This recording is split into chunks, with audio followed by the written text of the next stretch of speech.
Hola, les doy una cálida bienvenida a este nuevo espacio de formación.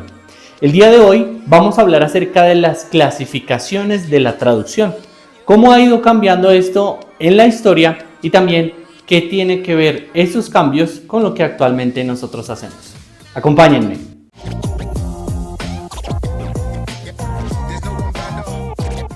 Para clasificar algo podemos clasificarlo de diferentes maneras. Imaginémonos que estamos en una biblioteca y vamos a clasificar libros. Lo primero que podríamos pensar es que los vamos a clasificar por tema y por autor, pero esas ya serían dos clasificaciones. Podemos clasificarlos también por año, podemos clasificarlos también incluso por el color de la portada del libro. Todo depende de quien lo quiera clasificar y cómo lo vaya a clasificar. Pues eso es justamente lo que vamos a contar. ¿Cuál fue la primera de las clasificaciones? Bueno, hablando de las clasificaciones tradicionales, la primera empezó en el año de 395 con San Jerónimo. San Jerónimo sencillamente dijo dos clasificaciones. Una, las traducciones religiosas y las traducciones profanas. Y por profanas entendemos todo aquello que no es traducción religiosa. Sencillo, dos clasificaciones. Tómalo o déjalo. Sin embargo, después vino una evolución y se empezó a hablar acerca de más cosas. Para el año de 1532, Vives dividió según si se atendía al sentido o se atendía a las palabras. Algo que quizás para nosotros es muy claro hoy en día, era materia de debate hace muchos años. Para 1561, Fray Luis de León distinguió entre lo que denominaban trasladar o una traducción más fiel a declarar, una traducción más libre. Dryden en 1680 propone tres clasificaciones diferentes.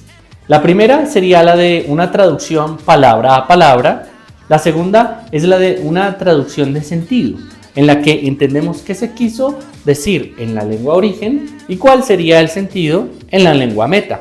Y la tercera, una variación libre, en la cual el traductor tiene más herramientas y puede moverse en un espectro mucho más amplio. Nos damos cuenta acá entonces que hay dos grandes bloques y podemos decir una clasificación por tema y una clasificación por método. ¿Por tema cuál era?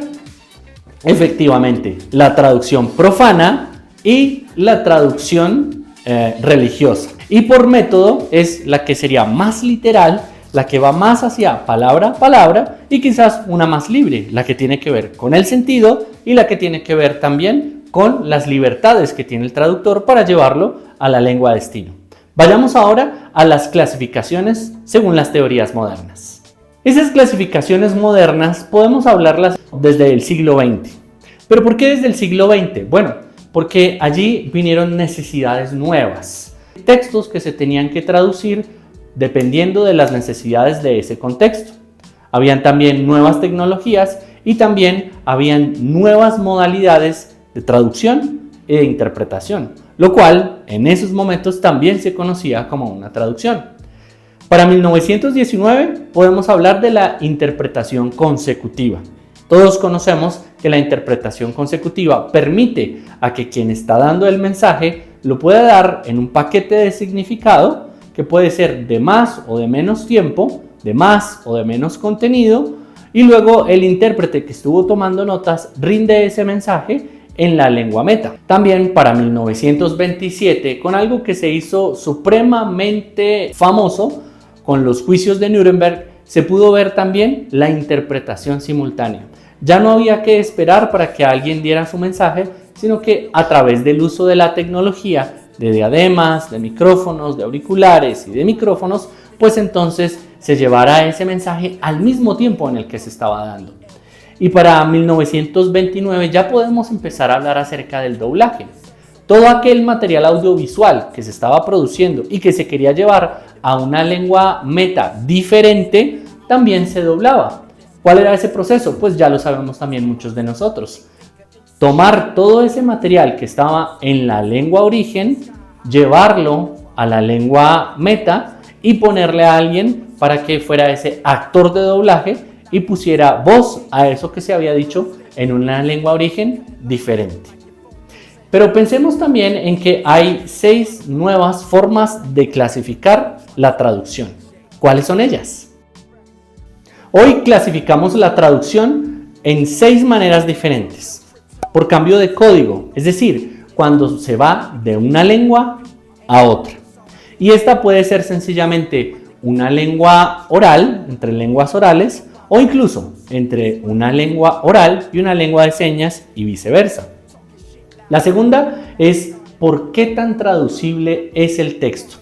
Porque podemos tener textos que se pueden traducir incluso palabra a palabra, o unos textos que quizás ya no se pueden traducir por completo y otros textos que requieren de una adaptación muchísimo mayor. La tercera es por áreas profesionales. Ya no solamente hablamos de traducción de tipo religioso, sino que hablamos de traducción de tipo jurídico, de ingenierías, de tipo médico, y también encontramos un gran espectro allí. El cuarto, por el tipo de texto, porque no es lo mismo traducir quizás un artículo académico, un manual de un electrodoméstico, un manual de un aparato tecnológico, a traducir una novela o un cuento.